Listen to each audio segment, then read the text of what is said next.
What's up, guys? MCG. I'm back again. This time I'm going to talk about Fallout 4. I'm almost done. Like I said, you're going to see a lot of videos posted on my videos streaming the last 24 hours because I'm catching up on two, and I've got two I've gotten that I'm playing pretty effectively right now. I've played Fallout 4 for a while. Let me just say this. It's a hard game to diagnose.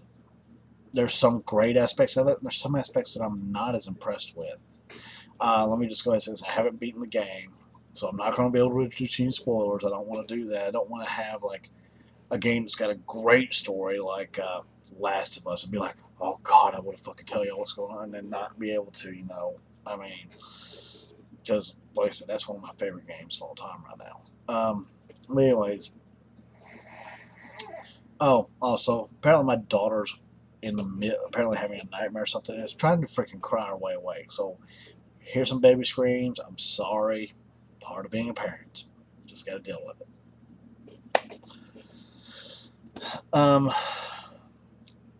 First off, the graphics. It's brighter. The graphics aren't that greatly enhanced or enhanced at all from 3 or New Vegas. I mean, there's not that much you can say that's super graphically better. Nose itching. Sorry. But that's not necessarily a bad thing. I don't like the lighter aspect because it's. I mean, I guess they sort of said it's so far off in the future, 200 years or something like that. And it's so far off that it's civilization trying to rebuild, and that's not necessarily a bad thing, but it's just kind of weird to get used to like that. Um, there's other aspects that are kind of interesting. The shooting. Let me say this: 3 in New Vegas, I relied heavily on bats because I hated the shooting outside. I did not like the how the gun handled or anything. I could not stand the old shooting at 3 in New Vegas. And now I rarely use VATS unless I've got a clusterfuck of guys and I've got a guy close to me and I know I need to target him over still hitting this guy and I need to focus or I need to slow things down so I can think of what I need to do and who I need to take out first. And VATS becomes more of a strategic option for me to process a little bit better what's going on. And that's a great thing. I love it like that. And the shooting is just a great improvement. It's a great aspect to it. Like I said, I haven't done a lot of the story. I've just been literally exploring side quests. I've done so many side missions and just explored for shits and giggles. It's crazy. Now, a couple things that's nice. Legendary mobs. Now, I've conquered a couple of these. They're not a fucking joke. They're pretty fucking tough. Uh, Usually they carry stronger weapons with them or stronger, like enhanced armor or something like that. My both have been weapons, so maybe I'm just getting bad luck with just getting weapons. I think I got a combat knife and something else. I think a combat knife, and I can't remember what my other one was. But, they give you weapons. They give you special things. I honestly whoop-de-doo. It's not that big of a deal to me. But they are interesting in the game. The randomly placed tougher guys, that kind of catches me off guard, and that's killed me several times. Just like there's a spot, I won't tell you where, but you just keep traveling east of your village, and eventually you'll hit a spot where there's a sentry bot there. Now, I came across this fucking dude the first time at level 5. And let me say this, a sentry bot versus a level 5 Vault Dweller does not work out too fucking well. He massacred me in seconds. Like, it was not a pretty sight. I tried to run to escape him, and I could not run fast enough. Probably because of my character build, I probably should have went a little more to something else if I wanted to run away from him.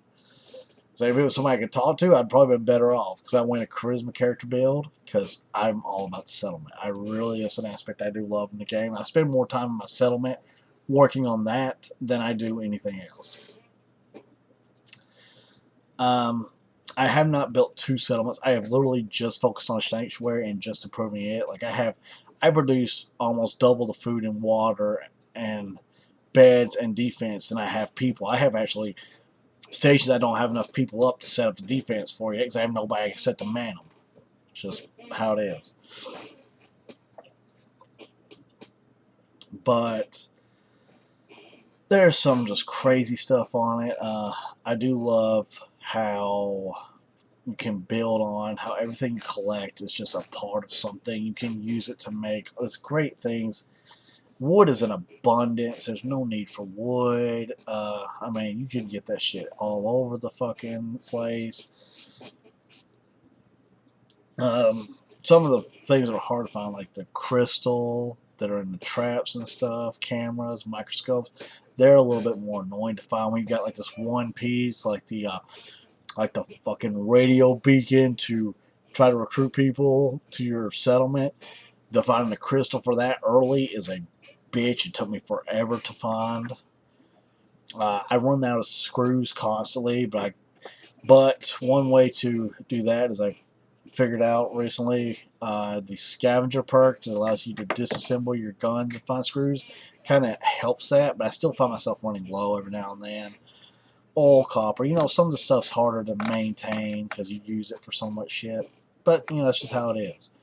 I'm not complaining about that. I'm more letting you know that some aspects are harder to find and keep a decent quantity of to build, so be sure to plan around this.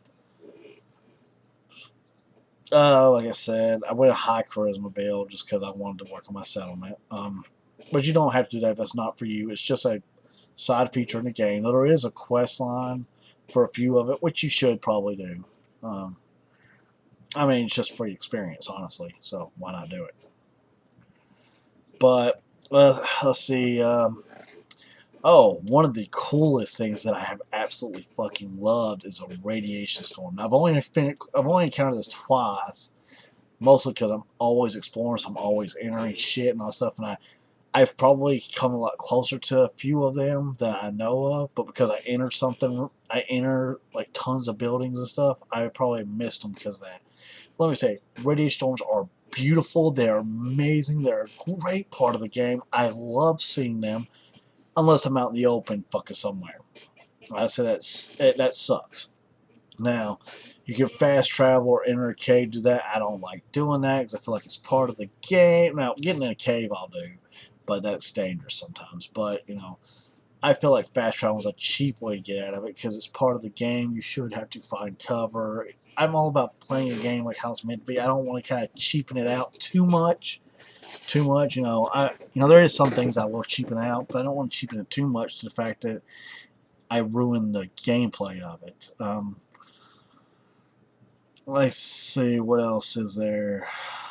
There's so much to talk about in this game, and I cannot spend all the time talking about it.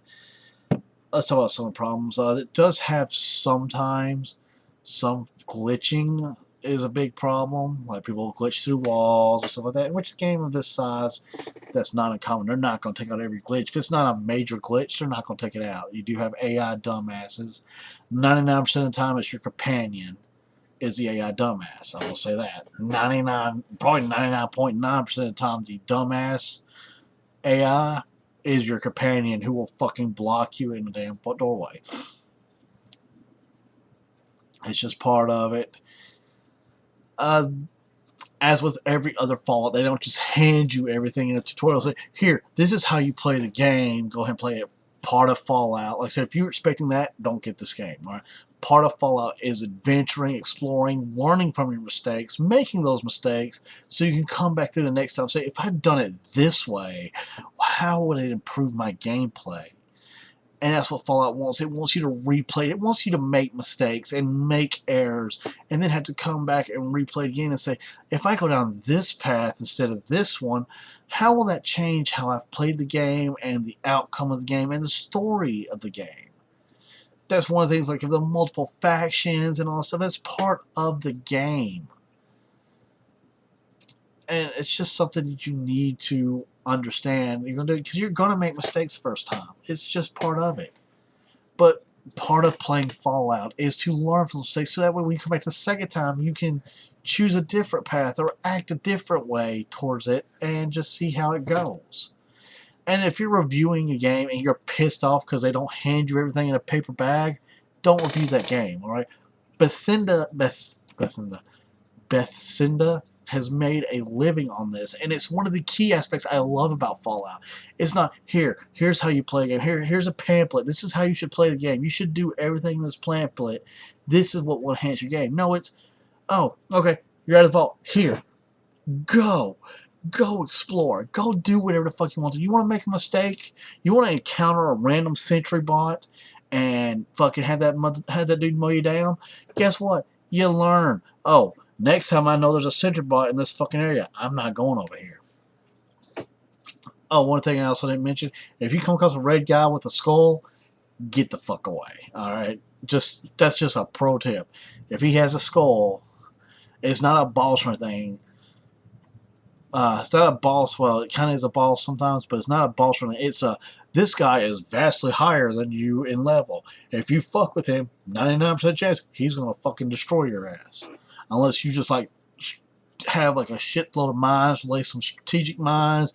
You know, I've killed a couple, but the resources I've had to spend to kill them, like I think the one of them I killed was a super mutant in a building, and I had to expend so many fucking resources.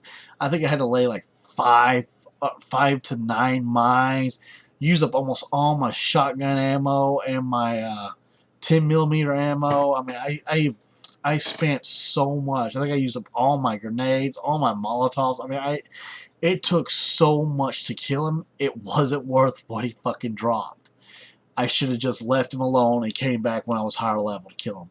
Honestly, he was not worth the trouble to kill. That's just the truth. And you're going to run across that where you need to make a decision. Do you want to expend this much fucking resource to kill this one mob or not? Sometimes it's better to say, I'll just come back to you later when you're not fucking